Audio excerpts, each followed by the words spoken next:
All right, guys, it is Monday, and if you watched my video I posted last night of the 255s that were donated to the channel by Randy. So anyway, it was raining, so I couldn't get a real good video of everything, although I did kind of get around on the cars pretty good with a camera so you could see what I'm up against. But anyway, this video I just kind of want to do a walk and talk around the cars, and I want to talk about the plans for the car and how I'm going to build it. So let's get started here. So I really hate to cut this car up, but I have to. This car was donated with this one. So I've already had one buddy of mine, he goes, well, I'd just sell that and have somebody build it, and then you could use the money out of that to fix that car. And I'm not going to do that. If I sold this car, I'd have to turn around and buy all sheet metal stuff for this car and all the little gizmos and stuff, and I'm not going to do it. This car has a lot of parts that I can use, and it will save me money in the long run. The biggest problem that this car has, in my opinion, the biggest for me financially, would be this quarter panel. In my opinion, this needs a full quarter panel. And if nobody's ever priced a brand new single quarter panel for those cars, which they do reproduce, thankfully, they are just over $1,000 for one. And I've put quarter panels on Tri-5s before. I've put quarters on my car, and anyway, it's always plus freight, and the freight is pretty expensive. However, I could drive two H&H Classics in Arkansas, and I could buy it there, and that way I wouldn't have to pay freight, and it'd also make a cool video, you know what I mean? But anyway, so I do have that option, but that at the end of the day is over $1,000 I'd have to spend, because it's going to be like $1,200 plus tax, you know what I mean? So that's kind of out. $1,000 for me is kind of hard to get, but like, you know, $50, $100, $200 maybe is not so tough to come up with in a couple of months, but $1,000 is a lot of money. So this is a total budget build. You guys need to understand that this is going to be a budget build. I don't have the money to just open up a catalog and buy all the parts I need. So anyway, here is what I'm going to do to try to save money to fix that quarter panel. Now, no doubt the metal's thick and the quarter panel could be worked, but that quarter panel, it would take hours upon hours of work to get that quarter panel even remotely straight, and at the end of the day it would be full of filler. So I would rather start fresh with different metal, because they've heated that one up and tweaked the crap out of it. I'd rather start out with different metal and put it together myself, because I will get less warpage the way I weld and grind. So I'm going to run you through how I plan on trying to do this on the cheap. So they sell quarter panels. You can buy the lower half of the quarter panel. Like from where the trim holes are down the quarter, you can buy this down for a two-door. So I think that would be the best way to go. So I will get a full lower quarter panel. I haven't priced it yet, but I know it's got to be cheaper than $1,000 by a long shot. And then I am going to use this quarter panel upper and this door skin upper, and I'm going to seam these together, and I'll weld metal in here where the door handle holes are. So that will be my new upper quarter panel, is from this car. So from the trim up on this car, the quarter's great, but down here it's pretty rough. This is pushed in all the way back right here. This is pushed in pretty far. This is pulled out. This has been pushed in, and this is wrinkled out. This is bowed out here, and this is also kinked here. Now, no doubt I could pull this quarter panel off, and I could probably hammer and dolly and get this pretty decent. But at the end of the day, the way the dogleg part of the fender well is right here, it's a little bit different being from a four-door. So if I bought the full lower, this all would be correct, you know what I mean? And I can just cut this part and scab these two pieces in to that one. So for as far as budget, that would be an easy way to go about it. This car has great rockers. Even the bottom of the rockers are good on both sides. So I'll be using the rocker sections in this car. You know, four-door rockers are longer, but I can scab a section of both sides in on this. So that'll take care of my rockers and my quarter panel. Randy brought me another door, and it's actually in the back of this car. And it does have some dents in it, but overall it can be worked. It looks like just one mega dent in it that can probably be pulled out pretty good, a little bit of hammer and dolly work. So that door I will use. These fenders I am not going to use. I have a little bit better fender, and then my friend Scott Smith gave me a pretty nice little fender. So anyway, there's a hood. Randy brought a hood. It does have a little bit of rust issues, and it's missing the cross brace piece, but I'm going to try to repair that one. Well, I'm not going to try. I am going to repair that one. But now here's the bad.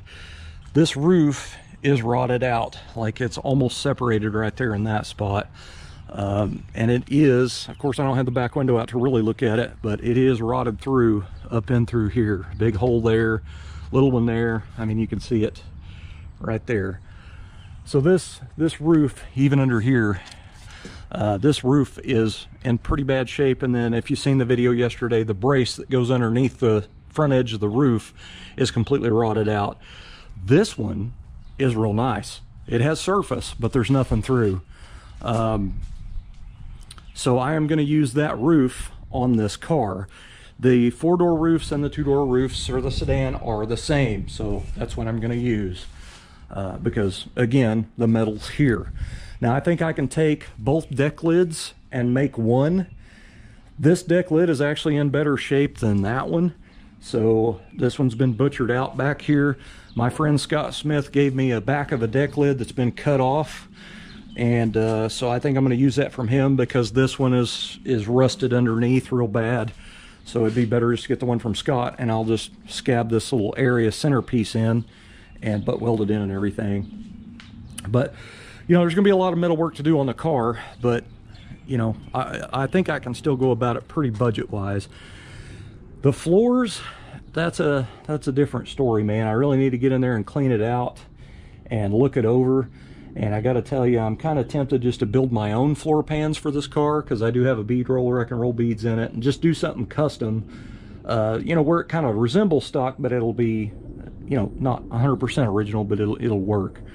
But I dug around in the car a little bit while ago, and underneath that panel, and the big panel for the door is missing on this door, and it was there, and also that rear panel right there, access panel for this side's missing, and it was under there. So I've got the two panels that's missing.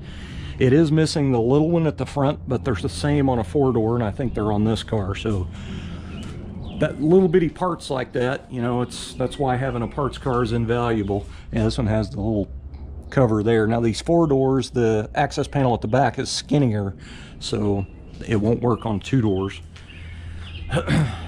But anyway, that's kind of the plan.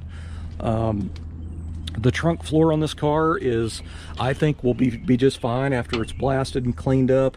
It may have something through up in that mess there. I need to clean that out, and it does need some repair up around the shock area, so I'll just repair all that. And then it'll have to have a tail pan, and it'll have to have the rear piece of the trunk floor, and they sell this rear strip of the trunk like this much. It's like 10 or 11 inches of this, so I'll use that, a new tail pan, and probably a new cross brace underneath there. So all this stuff here, I'll just go in and hand fab parts just like I did for my wife's 4-door, and then I'll patch that with some sheet metal. And now this side here on these 2-door sedans, you can buy a quarter patch, and I think it's about right here somewhere, and then across and all this forward area right here. So this whole unit, you can buy just this piece. This is common for a 2-door sedan to rust here. So I'm just going to patch this one. This quarter is actually in pretty good shape. It is smacked in right here, but I can work all that. If not, I could always cut partial of that out and put it in that one. But anyway, between the 2 cars and just a few more pieces of sheet metal, I think I can put a car back together. Now this frame does look like it has some damage in the front, the frame horns. So this frame is very nice, so I'm going to use this chassis. This one has this has been pulled up like a hook on a chain or something, has had a hold of that and pulled, but the frame rails are straight. So I'm going to try to use this chassis. They're both 2-piece chassis. There's no seamless frames here. So that's, use that chassis under this body. But, you know, I can build a car out of it 100%. And I'm going to fill you in on a little thing that I'm going to try to do. And some guys have done this before, and I think it looks cool, and it is my car at the end of the day, and if you don't like it, I don't really care. I'm gonna wedge cut this roof, maybe. Since I'm taking the roofs off of these cars, I may wedge cut this roof so a hardtop windshield goes in here. So the hardtop windshields are not as tall as a sedan. It's not much, so I think I'll put a hardtop windshield in it and wedge cut the roof so it fits. And there's going to be a lot of metal that has to be moved around to do that, and especially back here at the back, because this will all have to be cut all the way around. I'll have to brace up the back window and then cut out however much I need out of the A-pillar and then drop it down, and it'll pull all that up. It's not going to be much. It's kind of hardly noticeable when it's done, but I like the way it looks. To me, a two-door sedan or a four-door sedan, they look top-heavy, and I think that with a hardtop windshield wedging it, I think would look really cool. But it's kind of not in your face noticeable like a chop top type of thing. And that way, if the windshield ever, you know, gets broken or whatever, I can just get a replacement hardtop windshield for it. I think it'd be kind of cool. So, and I may do that, I may not. Another thing I'd like to do, I've always wanted to do to a two-door sedan car, I want to put, I think it's a 59, I don't really remember, 58, 59 maybe, Ford, and I think it's a Fairlane 500, I think. They have a roof that is ribbed. The ribs run lengthways, and I've seen it on a four-door sedan body one time in a salvage, and I was like, that roof skin would be cool to put on a Chevy, because it has a bunch of ribs going this way. You know, Nomad 55s, 6s and 7s, they have ribs that run this way at the back section of the roof. But the Fords have little ribs down the roof, like a bunch of them going lengthways with the car. And I think that would be kind of a neat touch. And just like cut the center part of the roof skin out and just skin that one in there. Now that may or may not be able to be done, because I'm sure the car I'm thinking of is probably long gone. It's probably been crushed a long time ago. And I didn't see any at the last two salvages I've been at, so probably just gonna roll with the Chevy roof for now. Now I'm gonna get on to the build plans for the car. As you can see from this pile of stuff right here, you're probably getting the idea already. So my version of a vintage style car that I want to build, because I haven't done a vintage build yet. I've always done modern lowered cars, always lower my cars. I want to do a late 70s, early 80s era street car, because I've got some buddies that are like, I don't know why you just don't build a gasser out of it. And I got to tell you, I don't mind gassers, but gassers are not what I remember from my childhood. I remember 70s and 80s era street machines. That's what I remember, and that's what would put a smile on my face. And my brother, his car, his first car was a 55 two-door post. It was nothing special. It had a Muncie 4-speed in it, like a 283. It could have been 327, but I don't remember. But anyway, it was just red oxide primer with 5-slot mags. That was it. And it had Camaro low-back bucket seats in it, like 60s model Camaro buckets in it. I like that car. You know, as a kid growing up, my brother is 8 years older than me, so I was a little kid. And I loved 55s when I was little, because my mom and dad restored a hard top, and my brother had that car. And then my Uncle Wayne had a 55 that was a street racing car. And the thing I remember the most about the 70s and the early 80s was lots of stickers in the quarter windows, and they were jacked up in the back. Like the rear end set really high, and they were kind of down in the front. A lot of guys were running the old Hijacker air shocks. And fun fact, Gabriel shocks, Gabriel, whatever you want to call it, they still make Hijackers, but they don't say Hijackers on them, but they make air shocks basically. Now there is a guy on eBay that sells reproduced decals right here, Hijackers. So I got 2 of those. They were like $3.88 or something. So those are going to go in the quarter window. But anyway, that's what I'm doing. I'm going to kind of replicate what my brother's car looked like from what I remember as a kid. Now, as far as that's going to go, is just the red oxide primer and the 5-slot mags and maybe some stickers in the windows. That's pretty much it. I'm not doing a, you know, down and dirty, era correct 70s car. It would cost way too much money to find a Rock Crusher 4-speed. You know, I'm not into spending that much money on just a transmission. I have a hydraulic 5-speed out of a 4.3 liter V6 S10. Those aren't rated for a lot of horsepower, but I'm just putting an old 350 small block in it with a big cam. So it'll sound like it's mean. It's not going to be. No doubt it'll run decent, but I think that transmission will live. And the reason I say that is one of my mentors has been running that transmission in his truck for a long time. So he has not had any issues. Now, no doubt if I took it to the drag strip and put some slicks on it and revved up to like $4 grand and dumped the clutch at the light, it probably would tear that transmission up. Probably the factory rear end and all kinds of good stuff. I'm not going to be driving it like that. It's just going to be a cruiser. It's just a looks thing for me, and it will sound good. But anyway, that is the plan. It's going to be red oxide primer, 5-slot mags. So right now I've got 2 brand new US mags, Indies. These are the 5-spoke mags. You can buy these brand new. The skinniest they make is a 5-inch. So that's what I got for the front, is 5-inch. There's going to be 8-inch on the rear. I've got a old pair of Lakewood traction bars, and I'm going to repaint yellow and put new stickers on it, so it'll have Lakewood yellow traction bars on it.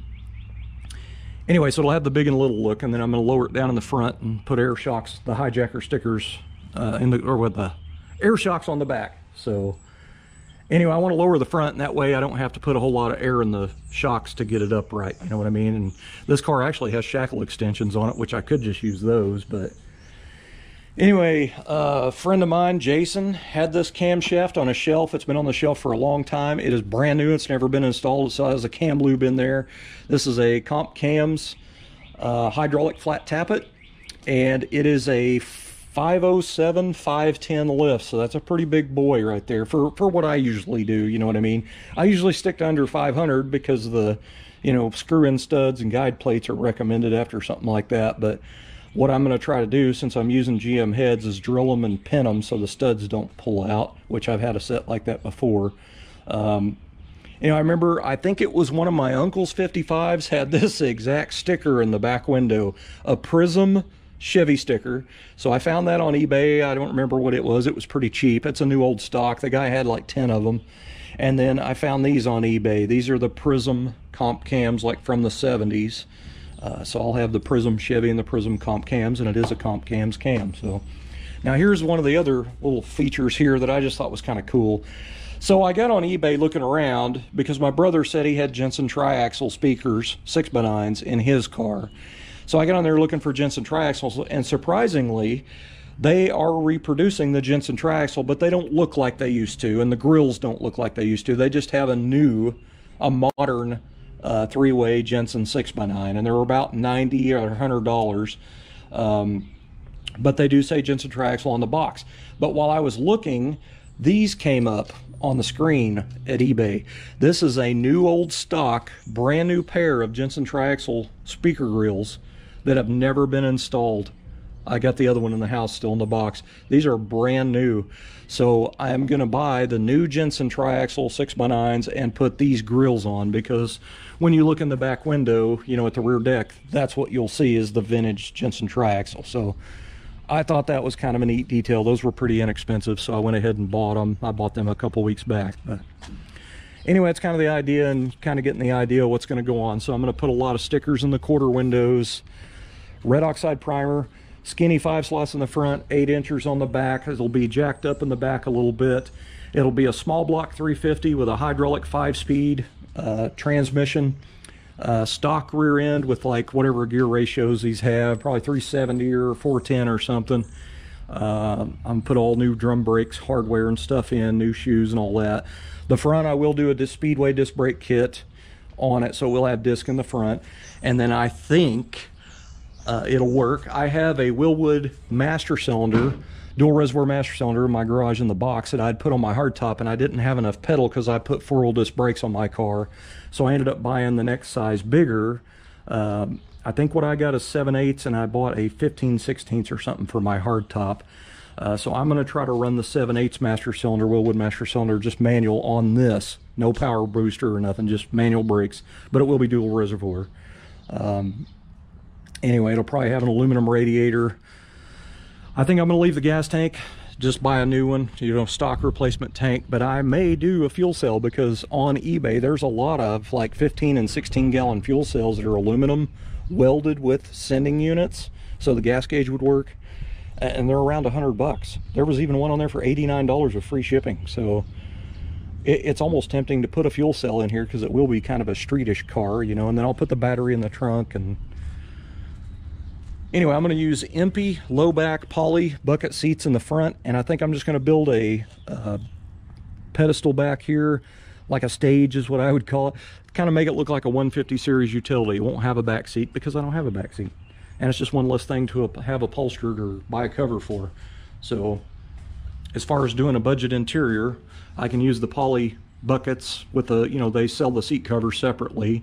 They do have one that's diamond tuft, the seat cover, so I may buy the seat covers for those exact seats that are diamond tuft, and then see if an upholstery shop, I'll try to find matching black vinyl to match the seat covers, and then I'll take them and have the same diamond, the sizes of the diamonds that's in the seat covers redone on the door panels, and then I'll recover the door panels myself. I'll basically have them stitch the vinyl, the pleats in it, the diamond tufts, and then I will wrap and build the door panels and wrap it all myself. So it'll be diamond tufted door panels to match the seats, and probably diamond tuft the back seat to lead in it.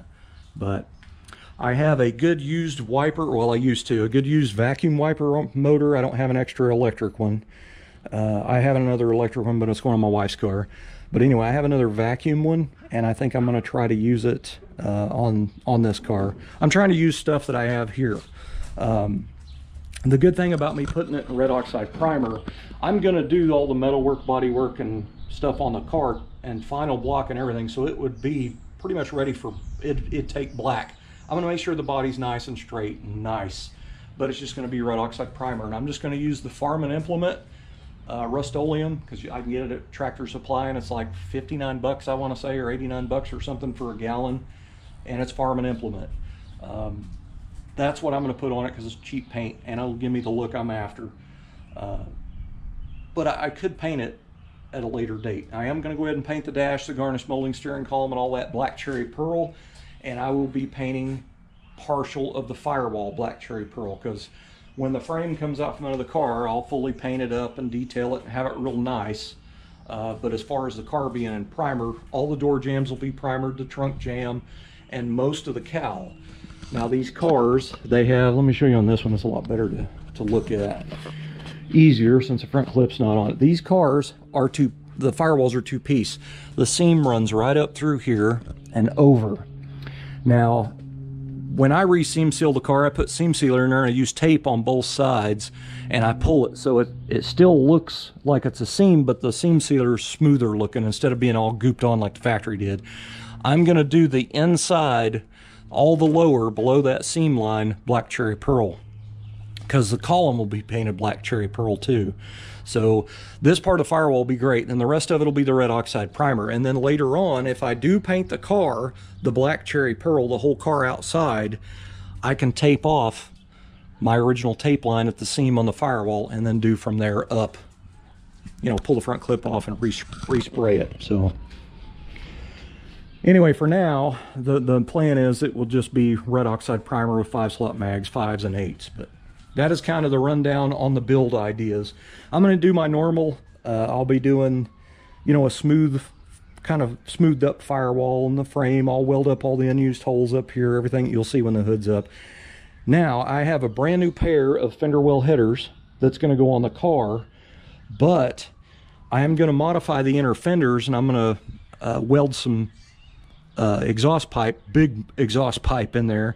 I have to get the engine set up and everything in it first, but I'm going to try to utilize the inner fenders, because back in the 90s I put together a 55 and I didn't put the inner fenders in because I thought it looked cooler not to have them, until I started driving the car. And then I drove 12 miles in the rain and my floorboards were wet because it leaked around the new rubber seal, the grommet for the wiring harness. I didn't put butyl around it when I put the grommet in there, so water got in there. It rock chipped up my firewall real bad, and I had the firewall smoothed and painted and everything. But anyway, it just made a mess. The carpet was wet and everything, so I'm not ever not running inner fenders again, because I do plan on driving the car. But anyway, the idea is to get the inner fenders, or the fender well headers on, and I know they come out and go down, so I'm thinking I can cut out an area of this inner fender and maybe use like some 5-inch or whatever muffler pipe and cut it in half, and then weld a piece in there. And I may have to, you know, do mandrel bends and pie cut them and put half pieces in there, but I wanted it all molded that the headers kind of fit in there and still have clearance around them. And then I'll just wrap some header wrap around them so they don't heat up the paint on the inner fenders. But I definitely want inner fenders. I'm glad these are in this car because I can work with these. Has a pretty good rust hole here, but I can patch that with some sheet metal. But anyway, guys, that's kind of the rundown on my plans for the car. And again, this is a long-term project because the car is going to need so much metal work, and I'm just going to enjoy the build. For me, I enjoy building more than I do driving them, so it's just going to be kind of a down and dirty street race car type of thing. But you know, it's not going to be super fast or anything, but it'll run pretty decent and it should sound really good.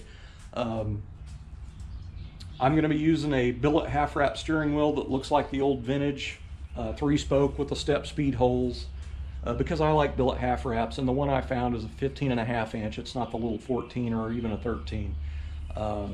So it's not going to be period correct for 70s. I'm doing some stuff that I want.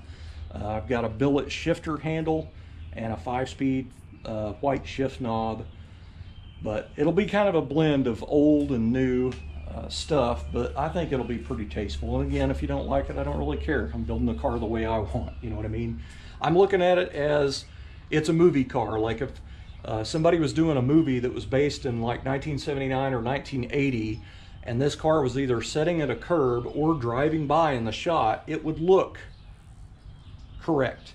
But as far as when you get up and really check it out, it'll have a few modernized things in it. But anyway, I'm not going to ever put a front bumper on it. It'll be run without a front bumper because that's the way my brother's car was. But I am going to put a rear bumper on it. It'll have the crest on it, the Undertale V8 emblems, and some of the trim stuff on it. But otherwise, just pretty much a basic primer 55. One mod I'm going to do for sure, because this is for the bumper bracket. I'm not going to have these on there, so I'm going to weld a strip of sheet metal in here and just make this all smooth in one piece. But anyway, I think it'll be a really neat rig. I'm also going to run an aluminum radiator and electric fan, electric fuel pump on it. So that'll be, you know, some of that stuff will be modern, but and the Wilwood master cylinder and stuff, obviously. But I'm gonna do side engine mounts 3/4 forward because I'll be running HEI, obviously, and a rear crossmember kit. But anyway, thanks for letting me waste 27 minutes of your time, guys. Thanks for watching.